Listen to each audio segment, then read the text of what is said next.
नमस्कार,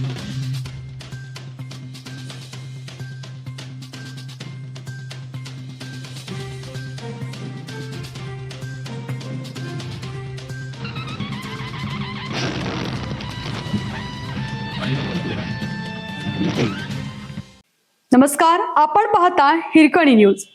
हिरकणी न्यूज प्रत्येक क्षण ताज्या घडामोडी आणि महत्त्वाच्या प्रत्येक बातमीसाठी नेहमी तत्पर.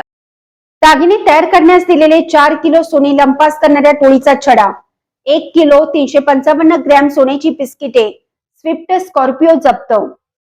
दागिने तयार करण्यासाठी दिलेले 4 किलो सोने लंपास करणाऱ्या टोळीचा छडा लावून पोलिसांनी संशयितांना अटक केली आहे.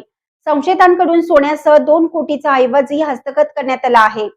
आटपाडी तालुक्यात खळबळ उडून देणाऱ्या 4 किलो चोख सोने लंपास प्रकरणाचा आटपाडी पोलिसांनी उलगडा करत मोठे यश मिळवलं आहे. आटपाडी तालुक्यात खळबळ उडून देणाऱ्या 4 किलो चोख सोने लंपास प्रकरणाचा आटपाडी पोलिसांनी उलगडा करत मोठे यश मिळवलं आहे.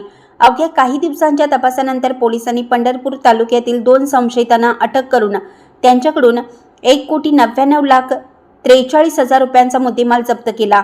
या कारवाईत 1 किलो 355 ग्रॅम सोन्याची बिस्किटे, स्विफ्ट कार, स्कॉर्पिओ, रोख रक्कम व मोबाईल हस्तगत करण्यात आल्याने आरोपीच्या गैरव्यवहाराचा मोठा पर्दाफाश झाला आहे. कौटुळी येथील प्रसिद्ध सराफ व्यावसायिक विकास विलास कदम यांच्या messrs Sahil jewellers and Boolean या आस्थापनातून कलकत्ता येथे दागिने तयार करण्यासाठी पाठवण्यात आलेले सुमारे 4 किलो चोख सोने कामगार आणि त्यांच्या साथीदारांनी परस्पर लंपास केल्याची घटना घडली होती.